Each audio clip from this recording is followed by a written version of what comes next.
ఇక అదేవిధంగా సీఎంగా నారా లోకేష్, ఉగాది తర్వాత ముహూర్తం, ఉప ప్రధానిగా బాబు. ఇది చాలా సీరియస్ ఇష్యూ, దీని గురించి మాట్లాడుకోవాలి. నితీష్ కుమార్ సీఎం పదవికి గుడ్ బై చెప్పి అనూహ్యంగా జాతీయ రాజకీయాలకు వెళుతూ ఉండడంతో ఏపీలో కూడా ఇదే సీన్ రిపీట్ అవుతుందంటూ ప్రత్యర్థి పార్టీలతో పాటు పలు మీడియా సంస్థలు డిబేట్లు చేస్తున్నాయి. చంద్రబాబు ఉప ప్రధానిగా, నారా లోకేష్ ముఖ్యమంత్రిగా బాధ్యతలు స్వీకరించబోతున్నారన్న చర్చ జరుగుతుంది. టీడీపీ వర్గాలు దీన్ని ఖండించడం లేదు. ఉగాది తర్వాత నారా లోకేష్ ముఖ్యమంత్రిగా బాధ్యతలు స్వీకరించడం ఖాయమని, ఇటీవల చంద్రబాబు పవన్ కళ్యాణ్ భేటీలో ఇదే జరిగిందని వైసీపీ నేత మాజీ మంత్రి పేర్ని నాని అన్నారు. అయితే అంతకు ముందు నుండే దీనిపై చర్చలు మొదలయ్యాయి. చంద్రబాబు అధికారంలో ఉండగానే లోకేష్కు పగ్గాలు అప్పగించి తీర్చిదిద్దుతారన్న టాక్ నడుస్తుంది. లోకేష్ రాజకీయంగా ఇప్పుడు ఎంతో పరిణితితో కనిపిస్తుండగా కేడర్ అంతా లోకేష్కు ప్రమోషన్ కోరుకుంటున్నారు. తమను బాగా చూసుకుంటున్నాడన్న నమ్మకం కూడా ఏర్పడింది. ఈ ప్రతిపాదన నిజంగా ఉందా? గతంలో తెలంగాణలో కేటీఆర్ సీఎం అవుతున్నారంటూ జరిగిన ప్రచారం లాంటిదేనా అన్నది వేచి చూడాలి. ఎందుకంటే మనందరికీ తెలుసు, ఇప్పుడు కూటమి ప్రభుత్వం ఏర్పడింది. ఇది ఓన్లీ టీడీపీ ప్రభుత్వం ఏర్పడి ఉంటే ఇది అంత ఈజీ అయిపోయేది. ఎందుకంటే మనందరం కూడా దీని గురించి ఆలోచించాల్సిన పరిస్థితి. ఇది కూటమిలో ప్రధాన భాగంగా ఉన్న టీడీపీ అయినా కూడా ఈ రోజున కూటమి అక్కడ ఏర్పడడానికి ప్రధాన కారణం జనసేన అధినేత పవన్ కళ్యాణ్. మరి జనసేన అధినేత పవన్ కళ్యాణ్ వెనక మరి మేమున్నామంటూ ఓ సామాజిక వర్గం మొత్తం కూడా వెళ్ళి క్యారీ అవుతూ వెళ్ళిన మాట వాస్తవం.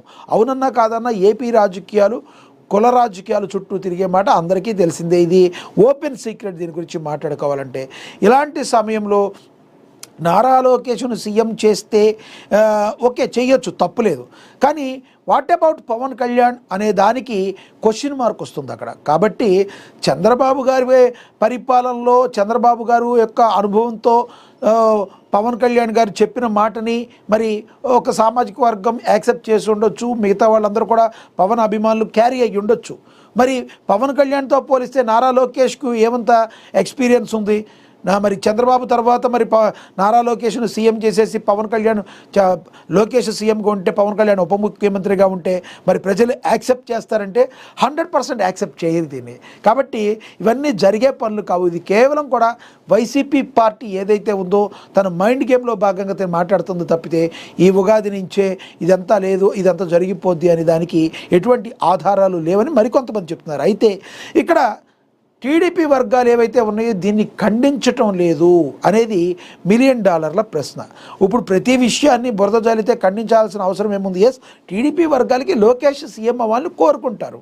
15 సంవత్సరాలు ఈ కూటమి ఇలాగే ఉండాలని పవన్ కళ్యాణ్ గారు కోరుకుంటున్నప్పటికీ కూడా అంతేవిధంగా టీడీపీ కూడా రెస్పాండ్ అవ్వాలి. చంద్రబాబు నాయుడు అంటే ఆయన సీనియర్ కాబట్టి ఆయన ఆధ్వర్యంలో పవన్ కళ్యాణ్ పనిచేస్తున్నారు అంటే జనాలు కొంత యాక్సెప్ట్ చేశారు. లోకేష్ సీఎం అయ్యి ఉప ముఖ్యమంత్రిగా పవన్ కళ్యాణ్ ఉంటే ప్రజలు యాక్సెప్ట్ చేస్తారంటే 100% యాక్సెప్ట్ చేయకపోవచ్చు. ఇదంతా వెరసి మళ్ళీ వైసీపీ రావడానికి అవకాశం ఉంది. కాబట్టి ఇలాంటి పరిస్థితులు వస్తాయని అయితే మరి చాలామంది తలపండిన మేధావులు అయితే భావించడం లేదు. అవసరమైతే వచ్చే ఎలక్షనల్ టైంకి ఫలానా విధంగా మేము వెళ్ళబోతున్నామని చెప్పి ఓపెన్గా వెళ్ళే అవకాశం ఉంది. కానీ ఇప్పుడు మాత్రం ఈ ఉగాది నుంచి ఇట్లా జరుగుద్ది అనే మాట మరి ఇది కేవలం ఇక్కడ మనకి రాసినట్టుగా గతంలో కేటీఆర్ సీఎం అయిపోతున్నారని ఏ విధంగా అనుకున్నారా, ఏం జరగలేదు. ఇది కూడా జరిగే అవకాశం చాలా తక్కువగా కనపడుతుంది అనేది మనమైతే అబ్జర్వ్ చేయవచ్చు. ఇంకా అదేవిధంగా తమిళనాడు ఎన్నికల బరిలో త్రిష చెన్నై సిటీ నుండి పోటీ చేస్తుందని ప్రచారం జరుగుతుంది. మరి ఇప్పుడు వరకు కూడా విజయ్తో మరి చట్టా పట్టాలు వేసుకుని తిరిగిన త్రిష మనకి తెలుసు. త్రిష ఎన్నికల్లో పోటీ చేస్తుంది. త్రిష విజయ్ దళపతి ఇటీవల చెన్నైలో జరిగిన ఒక వివాహ రిసెప్షన్లో ఒకే కారులో జంటగా కనిపించిన సమయం నుండి రకరకాల ఊహాగానాలు వినిపిస్తున్నాయి. వచ్చే తమిళనాడు ఎన్నికల బరిలో త్రిష నిలవడం ఖాయమని చెప్తున్నారు.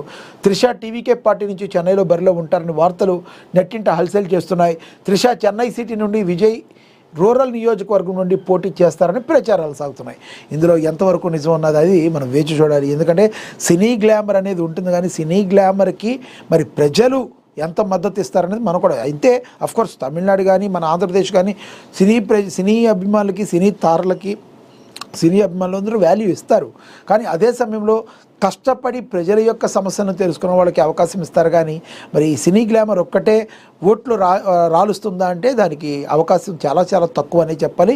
దానికి ఉదాహరణలు చాలా కోకొల్లలుగానే ఉన్నాయి. చూడాలి మరి ఇవన్నీ కూడా మరి గాల్లో వచ్చే వార్తల, నిజమైన వార్తలు తెలవాలంటే మరి కొంతకాలం అయితే సమయం అయితే పడుతుంది. ఇక అదే విషయంగా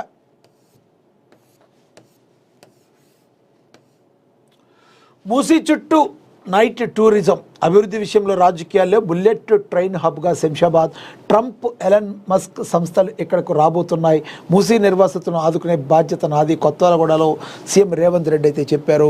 ఈ కేటీఆర్ కానీ లేదంటే బీఆర్ఎస్ పార్టీ కానీ చేస్తున్న విష ప్రచారాన్ని ఎవరూ కూడా నమ్మొద్దు.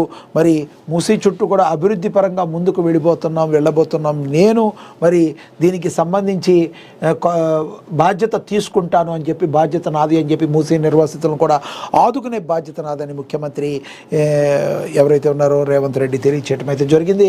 మూసీ పరివాహక ప్రాంతాన్ని అభివృద్ధి చేస్తామని సీఎం రేవంత్ రెడ్డి పునరుద్ఘాటించారు. మూసీ చుట్టూ వ్యాపారాలు, నైట్ టూరిజం అభివృద్ధి చేస్తామన్నారు. రంగారెడ్డి జిల్లాలోని కొత్వాల్గూడ ఎకో పార్కును శుక్రవారం సీఎం రేవంత్ రెడ్డి ప్రారంభించారు. ఈ సందర్భంగానే మాట్లాడుతూ ఫామ్ హౌస్లో ఉన్న వారికి పేదల కష్టాలు ఎలా తెలుస్తాయని ప్రశ్నించారు. మనందరికీ తెలుసు ఫామ్ హౌస్లో ఎవరున్నారో మనందరికీ తెలుసు. ఫామ్ హౌస్లో మరి ఆయన ఎవరైతే కేసీఆర్, మాజీ సీఎం కేసీఆర్ ఉన్నారో ఆయన గురించి పరోక్షంగా చొరకలు అంటించారని అనుకోవాలి.